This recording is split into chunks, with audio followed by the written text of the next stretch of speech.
Hello, Etienne. Thank you very much for accepting my invitation. We met first time in Barcelona last year during the Congress of Corporate Rebels, and I have to start by saying that your presentation made a huge impression on me, and I do believe that on other participants of the Congress as well. And not only because the idea itself is great, but because of the context. In Uganda, where you are, they are around 700,000 young people enter the job market every year, and there are only 12,000 formal jobs available. Many would say, well, impossible to do something with it. But you didn't say that. And instead of waiting for jobs to appear, you just decided to create them. Instead of building another aid program, you build something radically different. That's why I'm really excited and very grateful we can have this conversation so you could share a little bit more what you did there. And my first question is, so how did your very first encounters with Africa begin? Yeah, thank you. First of all, it's a pleasure to be here and have this conversation. And so, yeah, I'm originally born and raised in Berlin, Germany, and only came to Uganda when I was 18 years old. And that was instead of joining the back then still obligatory German military service. I didn't want to do that and saw that there was an opportunity to go abroad and do community work. And in a long list of placements and countries, I saw Uganda, and I was instantly fascinated and couldn't be stopped, even though in 2006, Uganda was still part of the country in a civil war and things were not as easy, or today they're much better. But I went anyway and stayed for 1 year the first time in a rural orphanage and lived and worked with about 125 kids and supporting them in their daily lives. And that was the starting journey that has led me for the last 12, 13 years to live permanently in Uganda. Yes, and so tell me how the whole fascinating story of Sina started. How did this come to the existence, and what the problems were really to solve down there when you first started? And tell us what the Sina means. Yeah, SINA is the organization. It's called SINA Social Innovation Academy. And it goes back to 2006 when I first came to Uganda. So when I was living with the kids, the orphans, I saw that they couldn't continue going to secondary school after finishing primary school. And so I started a small NGO to support them with school fees, finding sponsors for the kids to go through different boarding schools, continue with their secondary education. And that kept growing every year. I kept coming back to Uganda once in a while I went to Austria to study. And in 2013, the first generation then of these kids had actually grown up and finished high school, also had very, very good grades. But as you have been already mentioning, they faced a huge problem. Uganda has one of the highest population growth rates in the world, with on average 5, 6, sometimes even many more kids per family, and still a colonial school system that is based on and memorizing information. And so hardly anyone is creating any jobs, but everyone is looking for jobs. So Mm. our graduates with a high school education weren't able to lead a meaningful and dignified life. And then the question was, what's the purpose of having them educated to that point if they really can't sustain with their education after? And that started something because we sat together, me and the generation that had just finished high school and the generation that was about to finish high school, in an open space kind of dialogue and discussed the problem and solutions. And it was clear what is needed is a space where young people create their own jobs, and not just any kind of jobs, but ideally jobs that are through creating their own enterprises, and also not just any kind of enterprises, but enterprises that even solve challenges in the society and challenges for the environment. And that's what we started then in 2014 to implement. And that became SINA, Social Innovation Academy, which started in one location near the capital in Uganda, Kampala, about an hour outside in Mpigi. And from there, we built a framework, a model, a way for not just former orphans, but any kind of marginalized, disadvantaged young people without opportunities to unleash their potentials and then transform to become change makers and social entrepreneurs. So in the end, people leave not with a certificate that says now you have mastered entrepreneurship, but actually graduate with their own social enterprises. And of course, many on that way also find employment opportunities that are there because they outcompete often others because they have gained skills and experiences that any employer is looking for. Like you can present yourself, you're critical, you're able to bring new solutions and not just be like everyone else is. This is absolutely amazing. I have a vision like being in the middle of Africa, not having 60 candidates for one job, probably something like that, and have only natural resources. And the most important, have a leader and human's mind. You created something fantastic, and you could create those jobs. I know that Sina works without teachers, without grades or traditional hierarchy. So what are the core principles that hold the system together and prevent chaos instead of creating it?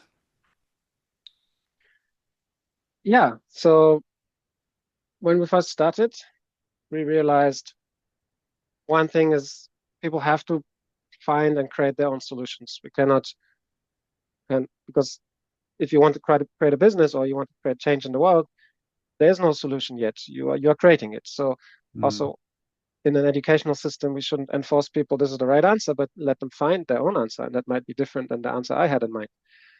So that kind of basic principle came in from the start, and then we developed a 2 to 3 months, first of all, personal development journey, which we call the confusion phase, because it can be very confusing. People come from this background of being told what to do. Here's the right answer. The teacher knows the right answer. And the young people we work with in the ages of 18 to early 20s, typically, they then basically also find their own purpose because they've never been asked the real questions in life. Why am I here on this planet? Yeah, right. What do I want to achieve in my lifetime? And people have a mindset often when they're from difficult backgrounds that stays in the way of maybe achieving what they want to achieve. So someone might say to himself or herself, oh, my grandparents were poor, my parents are poor, I'm poor, so I will always be poor. But that's just a mindset. You can get out of that. Or refugees, we work with a lot of refugees. Uganda is hosting over 1.8 million refugees. Mm-hmm. And many of them feel like their life is already done, something bad has happened, and nothing good will ever happen again. So that's, again, a mindset. They can rebuild a new life. Policies in Uganda for refugees are quite liberal. They can work, they can create businesses. But it starts with a strong foundation, finding your own purpose, and then aligning to that purpose. And then the key element is self-organization for us, whereby we're using an adjusted version of holacracy, where it's not just the way we organize work, so it's distributed authority, but it is specifically a way for the young people to gain the skills and experiences they need for creating the change they want to create. So if someone has discovered their purpose, now maybe doesn't have yet the skills and experiences to create a business out of it or make something out of it because has not gone far, maybe in formal education, has not had work experience.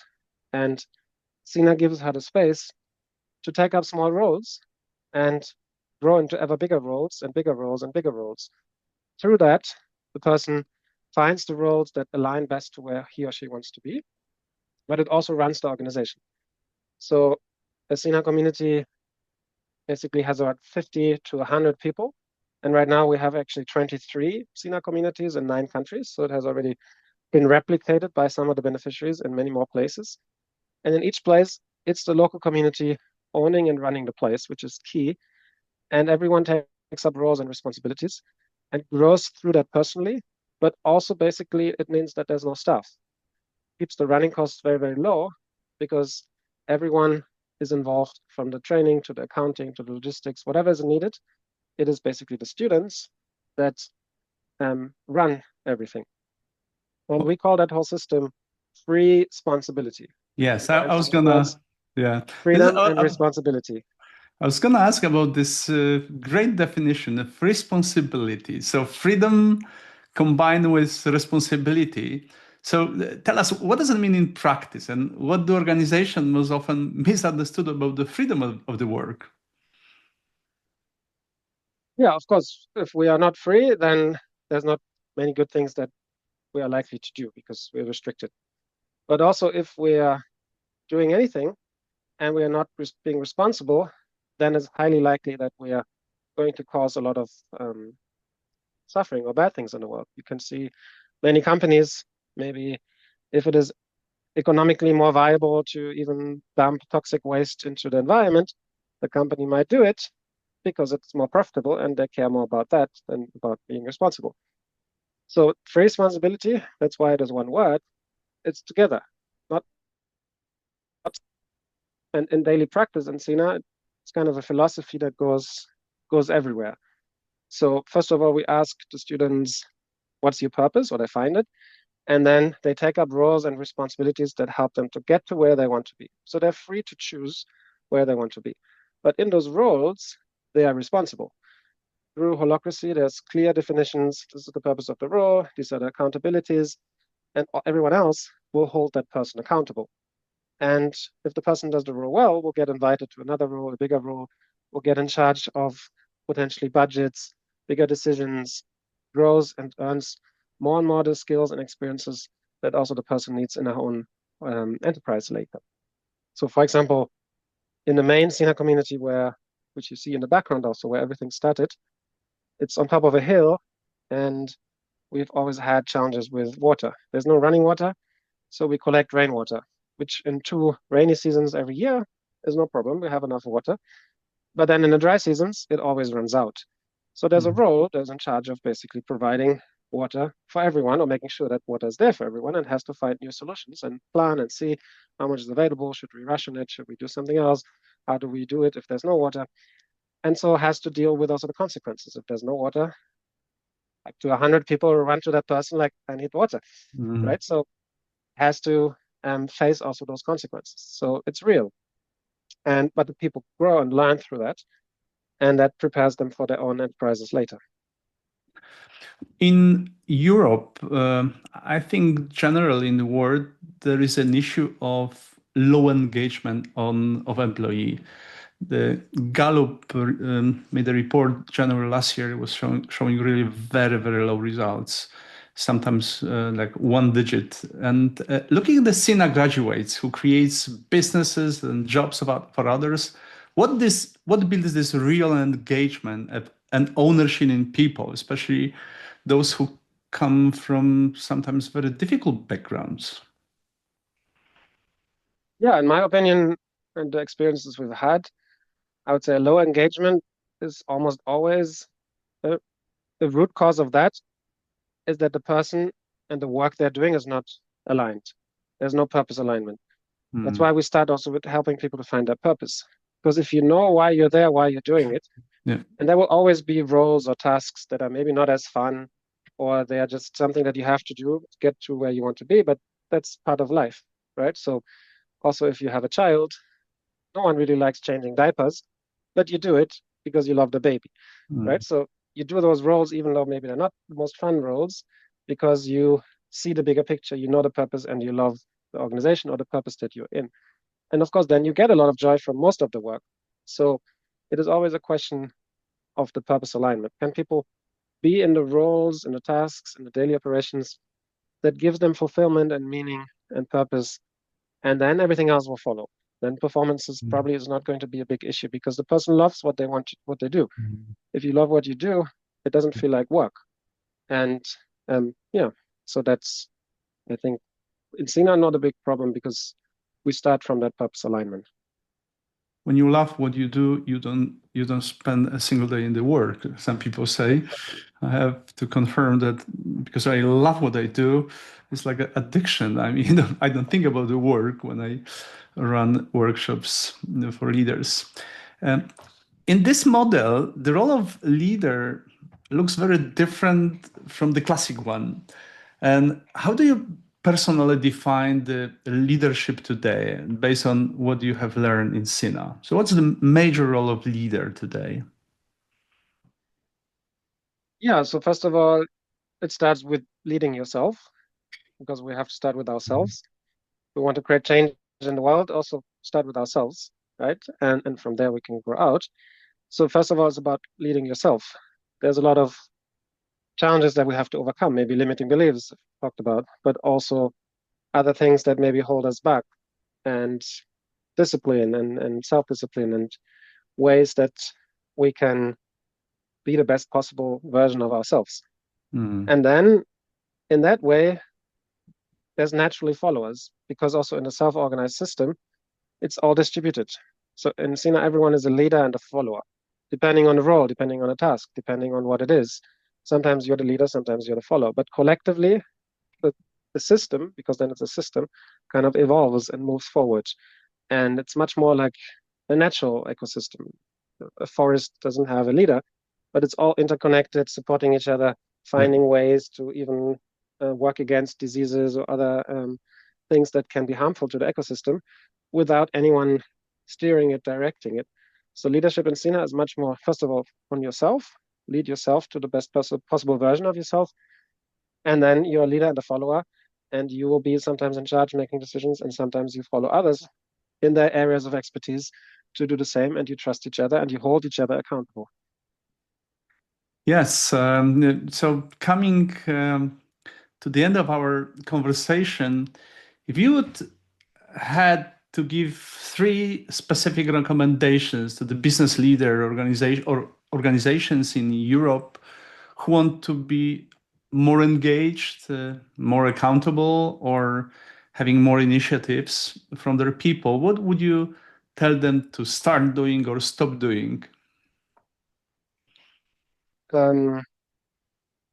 Yeah, I think it has to start with yourself, with your own purpose for every individual. Many people, even in Europe, have never maybe asked themselves the question, why am I here? Why am I here? What I'm doing right now, or why am I here on this planet? What do I want to achieve? And try to put that into a purpose statement. Like every company has a mission or vision or even purpose statement. What about you for your own life? What is that purpose you want to live by? One, it gives you direction and guidance, but then also you can see, am I what I'm doing in that direction of the purpose? If yes, great. But if not, probably then there's already someone with maybe where things are not aligned and maybe the person is not engaged. So then is the question, how can I change that? Maybe there are other roles in the same company I can get into that are giving me more what I want to be in the future, or where I want to be, or I'm better aligned to my purpose. So that's maybe number 2. After you've identified your purpose, try to identify roles, tasks, things you can do that align to your purpose within your work, but also outside your work. There can also be other things outside work you can do that align with your purpose very well. And that might fix it. But also sometimes it might also mean someone might realize I'm not in the right place and I should change. And that could also be something great for, in the end, maybe for the long run for the company as well as for the individual, if the purpose alignment would be better somewhere else. So don't shy away from that. And then thirdly, I think a very concrete, practical tip we have seen is to really try to separate the personal and the work. So for us, we try to separate that. There's a people context. So the self-organization holacracy structures the work. We know what to expect from each other. There's roles, there's accountabilities, count on each other and the work. But there's still many other elements on the personal side that will get in the way of that. There's families, there's kids, there's husbands and wives, there's sickness, there's mental well-being, there's interrelational conflicts, not just one-on-one, but many, right? So there's many, many things that will get in the way. And we also need systems, first of all, to surface those tensions and address them, and ideally collectively, like finding a system that we can all agree to. How do we want to deal with these issues? And it might mean being more open and flexible to flexible work hours, like we haven't seen them most of the times, or things like that, where things can be more accommodated, that people can, again, be free responsible, right? You still have to get your work done, but if there's personal things coming up, you're free to find a way to deal around it. And if you need to work not on a Wednesday, but instead on a Saturday, then do it. No problem. I believe you find great purpose for your life. I know that you live Uganda permanently, right? And you have a beautiful background of your Sina community, close to Kimbala, if I recall it properly. Kampala, yeah, exactly. Yeah. About an hour outside. Yeah, and a high recommendation. Anyone wants to visit, you're highly welcome. Not far from the airport as well. And we have also different activities where people can get engaged. And if Uganda was not on your map, maybe it is now. Come and visit us. You're highly welcome. So maybe you can, at the end, share what kind of activity you are inviting potential volunteers who wants to see on their own eyes what's the scene all about and what kind of activity they may find there. Yeah, so first of all, as I said, we have 23 locations. Out of that, the majority in Uganda, but even also Tanzania, Kenya, Zimbabwe, Nigeria, Nepal, even the first out of Africa. And in all those, Congo, and all those locations, you can get engaged. So it's not just Uganda. So if any of those locations, and you can see them on the website, feel free to pop by and visit. But then there's more than that. There's also opportunities to really stay for a long term and get engaged, to maybe support entrepreneurs on the ground, to take them to the next level as volunteers. But also we have some structural programs for now in Uganda, but we're taking it also to other countries soon, where we have, for example, a learning journey, where we take visitors through 3 Sina communities in Uganda, out of which 2 are in refugee settlements, which is a very unique opportunity to be there and especially see how the young people there are full of energy and creating a new life out of the most difficult circumstances you can imagine. And that has already, with a few journeys we've done, often transformed the participants' lives, because it's powerful to experience. And it's coupled also with some touristic highlights like tracking gorillas, which is the unique opportunity in Uganda, the last mountain silverback gorillas, as well as safari to watch the typical animals.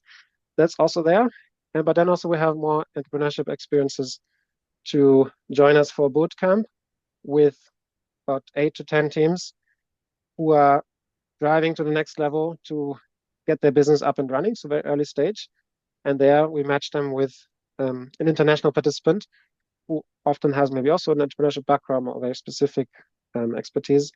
And it's a win-win, because it's an engaging experience. It's a nice entry into Uganda or Africa for the first time. And everyone so far has really loved it. So those are some opportunities, and others we can still co-create. Below this film, I will put into the comments a link to Sina and to the different offers you said, Etienne. Mm-hmm. Thank you very much for this honest and inspiring conversation. What you share is more than a model, I believe. It's a challenge how to think about the leadership, responsibility, and human potential. It really confirms what is the most important role of a leader. This is what I keep repeating during the workshops for leaders, that this is, first of all, create a space for growth, for creativity, and full utilization of potentials of your employee. If you could do it in the middle of Africa, you could do it everywhere. And I am deeply grateful for your work and for the perspectives you brought today. I hope this dialogue sparks reflections and courage in many leaders who are listening us today. So at the end, thank you for being here and good luck in your great mission. Thank you again. It was a pleasure to be here, and all the best. Bye-bye.